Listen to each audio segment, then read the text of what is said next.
Almost 70 साल पहले आई हुई इस मूवी के सीन को जरा देखो। मैं तुझे जान से मार डालूंगी। तू मुझे नहीं मार सकती, तू मेरी माँ है। मैं एक औरत हूँ। मैं तेरा बेटा हूँ। रूपा सारे गांव की बेटी है, वो मेरी लाज है। बिरजू, मैं बेटा दे सकती हूँ, लाज नहीं दे सकती। इस मूवी में एक बेटा अपनी माँ की दी हुई अच्छी परवरिश के बावजूद गुंडा बन जाता है और उस सीन में वो गांव की एक लड़की को किडनैप करके भाग रहा होता है कि तभी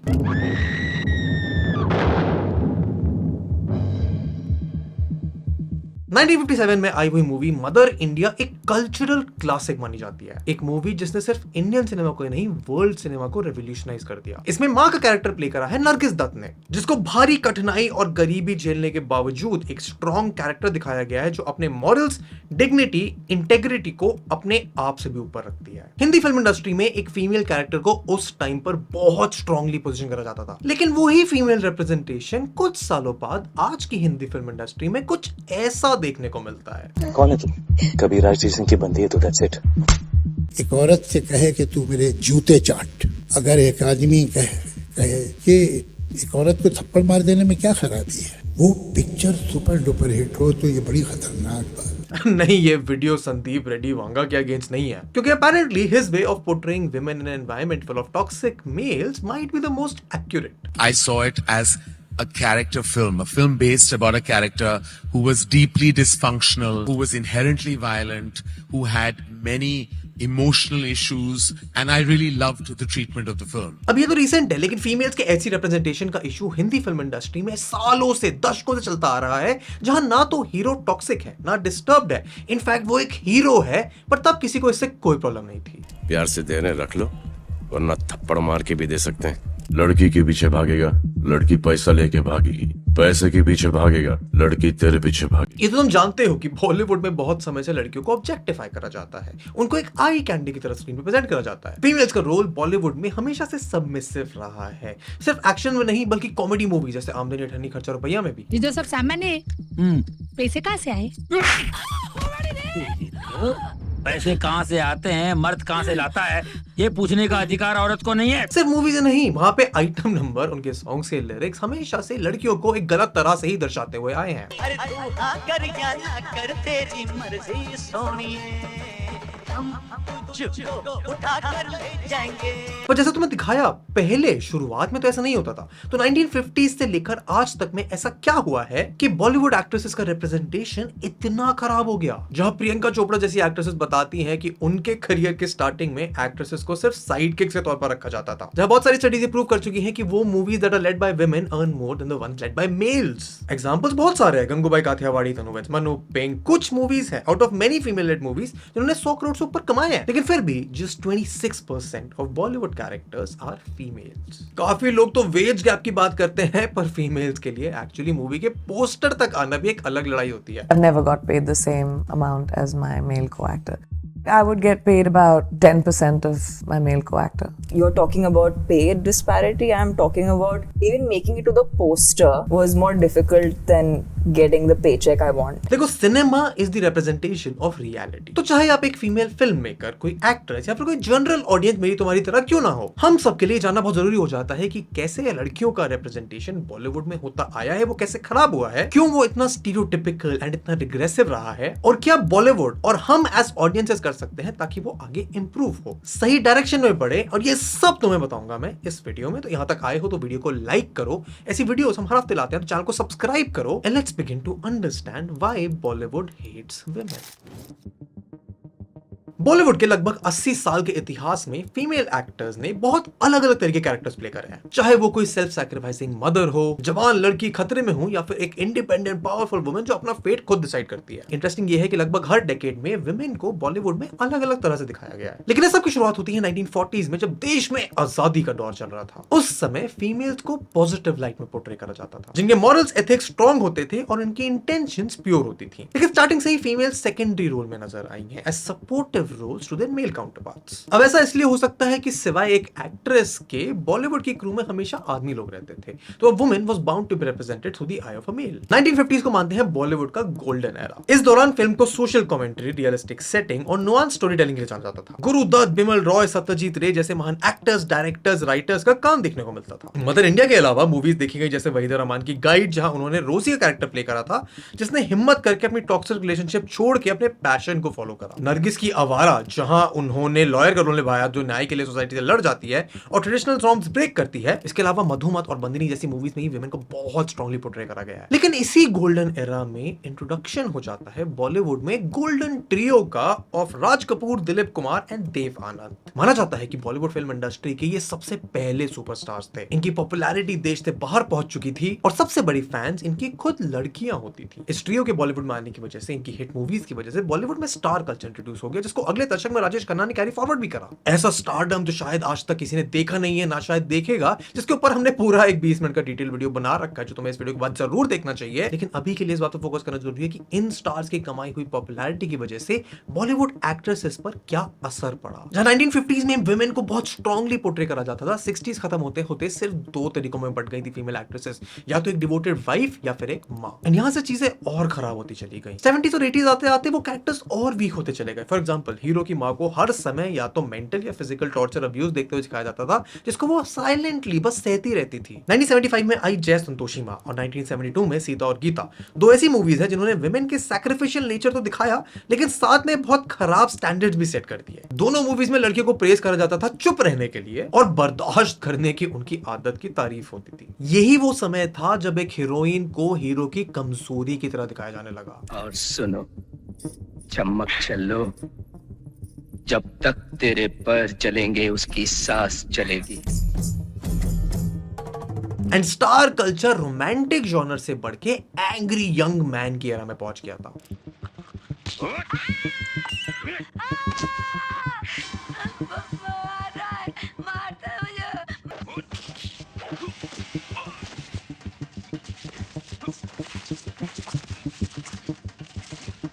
भगवान के लिए मुझे छोड़ दो प्रोबेबली सबसे कॉमन फीमेल डायलॉग रहा होगा उस समय में। एंड इसी एरा में सेक्सुअल वायलेंस टुवर्ड्स विमेन बहुत कॉमन हो गया था बॉलीवुड में। मूवीज जैसे कि अमिताभ की आखिरी रास्ता और राज बब्बर की आज की आवाज बहनों और मां के रेप के प्लॉट में यूज करती है ताकि हीरो के कैरेक्टर का आर्क पूरा दिखाया जा सके। वहीं राम तेरी गंगा मैली में दिखाया गया कि आइडियल और कमजोर बीवी अपने पति के प्रोटेक्शन के बिना कुछ भी नहीं है। लेकिन ऐसा नहीं है कि सारी मूवीज में सिर्फ यही दिखाया जाता था। मूवीज लाइक चांदनी, मिर्च मसाला, सदमा जैसी कुछ मूवीज विमेन सेंट्रिक थी और फीमेल्स को अच्छी लाइट में भी दिखाती थी। चांदनी का तो पूरा ट्रेलर श्रीदेवी के पॉइंट ऑफ व्यू से था। मेरा नाम चांदनी है, दिल धड़कता है, पाँव थिरकते हैं और गीत उभरते हैं। फिर 80s खत्म होते होते 90s आते आते मूवीज और फैमिली सेंट्रिक बनती गई। जैसे कुछ कुछ होता है, हम आपके हैं कौन, दिल तो पागल है जैसी मूवीज ब्लॉकबस्टर बनती जा रही थी और इंडिया के बाहर रह रहे इंडियंस को बहुत अपील करती थी। यश चोपड़ा, सुभाष घई जैसे लेजेंडरी फिल्म मेकर्स और साथ में न्यू कमर जैसे करण जौहर इंडस्ट्री को डोमिनेट करने लग गए with shooting movie scenes in cosmopolitan cities like London, Zurich, New York. ये नई मूवीज की नई वेव में कूल इंडिया तो पोर्ट्रे करा जा रहा था, लेकिन विमेन को स्क्रीन पर पोर्ट्रे करने का उनका नजरिया अभी भी सेम था। इसमें सबसे प्रोमिनेंट एग्जांपल जिसकी तारीफ हर लड़की जिस समय मिला वो करती है, दिलवाले दुल्हनिया ले जाएंगे, जिसमें लड़की एक बहुत ही पेट्रियार्कल एनवायरनमेंट में पली बड़ी होती है, she is not allowed to make her own decisions and is always dependent on the males of the family. Despite the modernisation, एक लड़की का अच्छा कैरेक्टर वही माना जाता था जो चुपचाप बड़ों की बात सुने और अपनी कोई ख्वाहिश आगे ना रखे। एंड 2000s आते आते तो ये और बुरा हो गया था, जहां 2000 से 2010 के बीच में फीमेल रोल्स और दो तरह से बढ़ जाते हैं। जहां एक तरफ तो एक्ट्रेस को सिर्फ हीरो के लव इंटरेस्ट का रोल मिल रहा था, जहां उनका एक ही काम होता था, हीरो को बेइंतहा प्यार करना। वहीं दूसरी तरफ एक और वेव शुरू हो गई थी फीमेल सेंट्रिक मूवीज बनाने की। इसकी शुरुआत हुई एतराज से, जहां प्रियंका चोपड़ा ने इस मूवी में एक सेडक्टिव प्रेडेटर का रोल प्ले करा, which was very risky to begin her career with. It was blasphemy कि उस टाइम पे प्रियंका के कैरेक्टर की खुद की इच्छाएं और डिमांड्स थी कि वो एक इंडिपेंडेंट वुमन थी, because it was a complete 180 to how women were portrayed then. Astitva, Fashion, Chak De India जैसी और मूवीज लोगों को देखने को मिली जिसमें वही रिप्रेजेंटेशन था जो वुमेन को एक रियलिस्टिक वे में पोर्ट्रे करता था। और जहां एक तरफ ये चल रहा है भाई बड़ी से बड़ी ब्लॉकबस्टर मूवीज जैसे वांटेड, दबंग, गजनी, रावण में या तो फीमेल का रोल बस एक बबली इफेक्ट की तरह रह गया था जो डायरेक्टर्स गानों में और रोमांटिक सीन्स में दिखाया करते थे। एंड जहां भी मूवीज में बड़ा स्टार जैसे शाहरुख खान, सलमान, आमिर होते थे तो मूवी उनकी हो जाती थी, चाहे फीमेल कैरेक्टर मूवी में स्ट्रांगली दिखाया गया हो या नहीं। अब इसका कारण ये था कि इन स्टार्स की वजह से ही मूवीज चलती और बिकती बहुत थी। जैसे डॉन में कहा जाता है कि प्रियंका चोपड़ा ने अपना रोल बहुत अच्छे से पोर्ट्रे किया, लेकिन वो मूवी आज भी शाहरुख खान के लिए चलती है। पर 2010 आते आते ना ये लहर थोड़ी उल्टी डायरेक्शन में पहुंच चुकी थी। मूवीज जैसे कहानी, Mary com, pink, queen, Raazi, Dangal, Padmaavat, Gangubai, lipstick under my burkha, dirty picture, no one killed Jessica, English Vinglish जैसी भतेरी फीमेल सेंट्रिक मूवीज देखने को मिली जो ना सिर्फ अच्छी बनी हुई थी बट कमर्शियली भी सक्सेसफुल थी, जहां फीमेल्स पर आए सोसाइटल प्रेशर को तोड़ा गया। ये एवोल्यूशन आया क्यों और कैसे, इसके बारे में बात करेंगे। एंड साथ में 2016 के बाद OTT के आने के बाद women lead movies and TV series को एक और अलग स्पेस मिल जाता ब्रीथ करने के लिए, जहां कैरेक्टर की स्टोरी पर ज्यादा ध्यान जा पाता है instead of just selling it to the masses जैसे थिएट्रिकल मूवीज में करते आए हैं। Streaming is the happy news. Women talk only 21% of the time in trailers for theatrical films. We talk 33% in trailers for streaming films, 30% in trailers for web series. लेकिन OTT के आने से women के characters को play करने वाले लोगों के मन में एक और डर बैठ चुका है कि क्या इसकी वजह से थिएटर में तो विमेन साइडलाइन नहीं हो जाएंगी। Here's my concern. Are women going to get sidelined in theatre? अब विमेन के रिप्रेजेंटेशन का ये एवोल्यूशन 1950 से लेकर 2010 तक तुमने देख लिया। अब ये एवोल्यूशन कैसे हुआ और बदला एंड लास्ट के 10-15 सालों में क्यों चेंज हो रहा है उसको समझने के लिए बहुत जरूरी है कि वो इतना खराब हुआ कैसे, कि मूवीज की, थिएटर्स की ऐसी नौबत क्या आएगी 1950s में जहां वुमेन को इतनी स्ट्रांगली पोर्ट्रे करा जाता था। जैसे जैसे टाइम आगे बढ़ता गया वुमेन बस स्क्रीन पे एक ऑब्जेक्ट रह गई। एंड इसके पीछे एक बहुत बड़ा इफ नॉट सबसे बड़ा कारण है द मेल केस। आजकल एक दौर था बॉलीवुड की हीरोइनों का कि फिल्म एक अचार के रूप से इस्तेमाल की जाती थी। We talk about equality and opportunity. We talk about cerebral opportunity. मैं आपकी जितनी भी मूवी देखी है सारी वुमेन सेंट्रिक मूवी है। आगे चल के आप वुमेन सेंट्रिक फिल्मों में नजर आएंगे या फिर आप अपना वेट लॉस करने का भी कुछ सोचा है? 11 कंट्रीज के सिनेमा रिप्रेजेंटेशन ऑफ वुमेन के एक सर्वे में पाया गया कि the average ratio world wide of men to women is 3.9 males to 1 women, पर इंडिया में वो बहुत ही खराब है एट 6.2 टू 1। शुरुआत से ही, इनफैक्ट तब भी जब सिनेमा प्रोग्रेसिव था, वुमेन को अच्छे रोल में दिखाता 1950s में, तब भी हमेशा वुमेन को बॉलीवुड पे स्क्रीन पे पर्दे पे एक मेल नजर से दिखाया गया है। एंड इतने दशकों में कुछ चुनिंदा मूवीज ही होंगी जहां फीमेल लेड कैरेक्टर का, एक्ट्रेस का आर्क अच्छे से दिखाया गया हो। From being pure and dutiful to being docile, weak and finally to being just a love interest and a sexual object is the way man has perceived the female character for the cinema. Movies के dialogues, गाने, story line, हर जगह हमेशा females को secondary दिखाया गया है। प्रियंका चोपड़ा ने एक इंटरव्यू में बताया था कि जब ऐतराज के बाद उन्होंने फैशन करने का डिसीजन लिया तो उन्हें बोला गया कि फीमेल ओरिएंटेड मूवीज लड़कियां अपने करियर के एंड में करती हैं। That time I was told कि लड़कियां फीमेल ओरिएंटेड फिल्म सिर्फ अपने एंड की करियर के एंड में करती हैं नेशनल अवार्ड के लिए। इतने लंबे समय से ऐसे पोर्ट्रेयल करने की वजह से उनको हाइपर सेक्सुअलाइज कर दिया गया, उन्हें डम माना जाने लगा and just an object with no brains. Again circles back to that same thing of hypersexualization of women.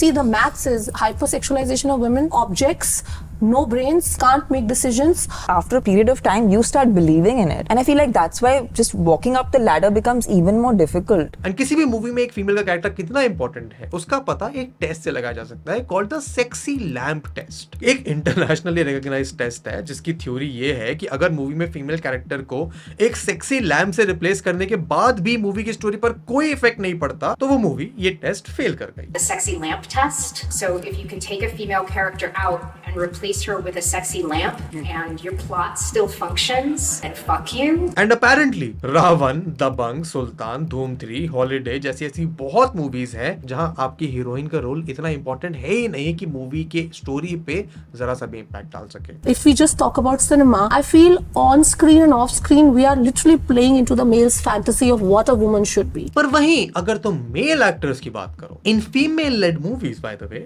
many of them are unwilling to be cast in a role that shows them as a secondary character. Nobody wanted to play that character because he was second fiddle on paper to Karishma Tanna's character. The male heroes have been told that if you star or feature in a female-led film, your market value goes down. And it's not just the roles that women and actresses suffer with because of how they have been portrayed over the years.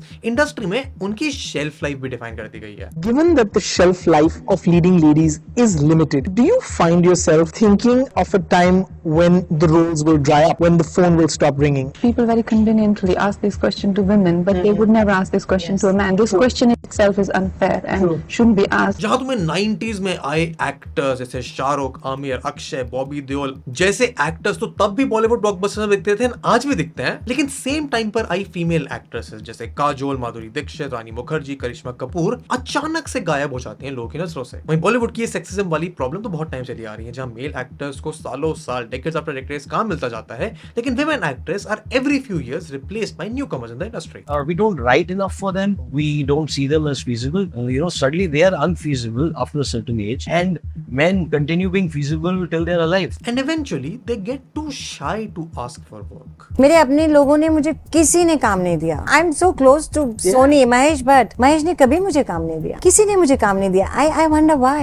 And I'm too shy to ask. Maybe that's why. And एक बात interesting ये है कि actresses like Priyanka Chopra, Deepika Padukone, Vidya Balan ने इस stereotype को break करा, लेकिन जब नेपोटिज्म से आने वाले actresses like Sara and Janhvi even after being star kids feel scared, तो तुम्हें इस इशू की सीरियसनेस की समझ हो जानी चाहिए. I don't think any of them will even understand the anxiety that I went through in the lockdown. Like, Janvi, I'm 24, I'm 25, I'm 26. Like, what's going on? Like, what's happening? I just want to go out there and be able to shoot. And she's like, bro, same. None of them were saying that. They were like, yeah, you can peak at 30, you can peak at 40. And I'm like, I'm a heroine, you can't. ऐसा इसलिए because industry में माना जाता है कि एक female actor की success इस चीज पर डिपेंड करती है कि वो कब तक सुंदर दिख सकती हैं, इससे पहले कि नई एक्ट्रेसेस आके उनको रिप्लेस कर दें. पर एक सवाल आता है फिर कि ऐसा 1950s में क्यों नहीं होता था, जहां इवन एक्ट्रेसेस लाइक नरगिस, उन्होंने बहुत वैरायटी के रोल करे which were also strong and female centric regardless of the age, क्योंकि मेल गेज तो तब भी काम करती थी. तो 1950s और 70s के बीच में ऐसा क्या चेंज आया मेल गेज में कि फीमेल एक्ट्रेस उनकी मूवीज में रिप्लेसेबल हो गई एंड उनकी वर्थ मूवीज में रही ही नहीं. 1970s में राज कपूर, दिलीप कुमार और देव आनंद की पॉपुलैरिटी गेन करने के बाद कैमरा के पीछे बैठे हुए डायरेक्टर्स, राइटर्स, प्रोड्यूसर्स को यह समझ आ गया कि इंडिया की जनता सिनेमा पर क्या देखना चाहती है. एंड उस दौरान जब स्टार कल्चर डेवलप होने लग गया तो सिनेमा दो हिस्सों में बंट गया. एक था कमर्शियल सिनेमा और दूसरी तरफ पैरेलल सिनेमा, जहां कमर्शियल सिनेमा में मूवीज को बस एक बिजनेस की तरह देखा जाता था. ये लोग भारी मात्रा में अपने फेवरेट एक्टर्स और स्टार्स को देखने आएंगे. वहीं पैरेलल सिनेमा में सिनेमा की आर्ट पर फोकस होता था. स्टोरीज, प्लॉट्स, कैरेक्टर्स, डायलॉग सबको रियलिस्टिकली दिखाया जाता था. ना कोई गुंडा, ना कोई हीरो, ना उसकी रोती माँ, बस cinema as an art form. Satyajit Ray की चरुलता, तीन कन्या, महानगर जैसी और मूवीज फीमेल कैरेक्टर्स को पॉजिटिव लाइट में तब भी पोर्ट्रे कर रही थी. पर वहीं कमर्शियल सिनेमा की बात करें तो फीमेल एक्ट्रेसेस के रोल को मेल स्टार के रोल के अराउंड एडजस्ट करना पड़ता था. The sole purpose of the existence of a heroine in a movie became कि आपके मेल स्टार को एक लार्जर देन लाइफ पर्सोना में पोर्ट्रे करा जा सके. अब इसका सिंपल रीजन ये था कि उस समय पर आदमियों के पास सोसाइटी में पैसा खर्चने की पावर ज्यादा थी. Watching a movie was considered to be a luxury, something only the men in the household could afford and not the women. It has to do with the spending power because the spending power is 99.9% in the man's hands. तो movies भी उनके likes और interest के हिसाब से बनाई जाती थी. In fact for a long time किसी भी फीमेल लेड मूवी की स्क्रिप्ट को नरेट करने से पहले ही प्रोड्यूसर्स बोल देते थे कि ये मूवी पैसा नहीं कमाएगी. Male-led films unfortunately have ruined the economics of our film industry. If I go to a studio, that kind of film, the first thing they tell you is that there's no recovery. Let's see how much the digital platform gives you. So that is the budget of your film. Theatrically, you're going to do nothing. I'm told that before I even begin. And समय आगे बढ़ता गया पर in male dominated movies को और feed करने के लिए स्टार्ट हुए आइटम सॉन्ग्स.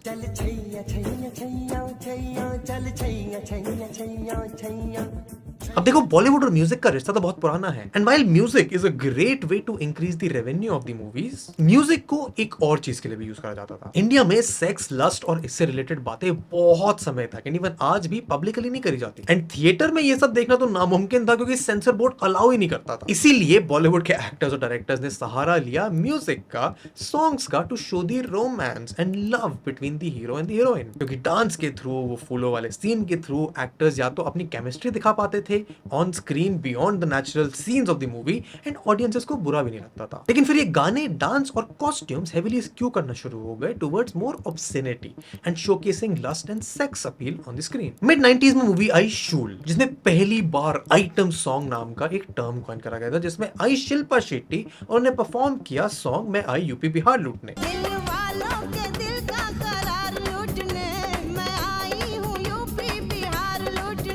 एंड इसके बाद तो आइटम सॉन्ग्स की लाइन लग गई, क्योंकि मूवी अच्छी हो या ना हो आइटम सॉन्ग तो चल ही जाता था। मुन्नी बदनाम हुई, चिकनी चमेली, शीला की जवानी, छम्मा छम्मा जैसे हर मूवी में आइटम सॉन्ग देखने को मिलने लगे। एंड अक्सर ये सॉन्ग्स किसी बड़े स्टार की मूवी में डाल दिए जाते थे जहां पर स्क्रिप्ट वीक लगती थी। डांस की कोरियोग्राफी, सिनेमेटोग्राफी, गाने के लिरिक्स, कॉस्ट्यूम्स, हर तरह से इनको सेक्सुअलाइज कर दिया जाता था। जहां सॉन्ग्स में वुमेन को ऑब्जेक्टिफाई करा जाता था, उनकी वैल्यू, उनकी रिस्पेक्ट कम होती थी, वहीं स्टार्स को, मेल स्टार्स को एक पेडेस्टल पर रख दिया जाता था। एंड पिछले कुछ सालों में एक्टर्स लाइक सलमान खान, शाहरुख खान, इनका पर्सोना, ऑन स्क्रीन पर्सोना इतना ज्यादा हो गया था कि इनको लार्जर देन लाइफ रोल से नीचे आप दिखाई नहीं सकते थे। एंड इवन दो इस मूवी में अगर किसी एक्टर का सिग्निफिकेंट रोल रहेगा भी, तो भी वो मूवी जैसे शाहरुख खान की पठान, जवान, सलमान खान की टाइगर उस स्टार के लिए चली जाती थी। सिर्फ बड़ी मूवीज नहीं, even smaller, more realistic movies like mission Mangal, उसमें भी अक्षय कुमार को लीड में लिया जाता है। Film like Mission Mangal, which did great business, finally it will be seen as an Akshay Kumar film. You cannot not give me credit in a Barfi. अब क्या इसमें गलती सिर्फ मेल स्टार्स, एक्टर्स, डायरेक्टर्स की है?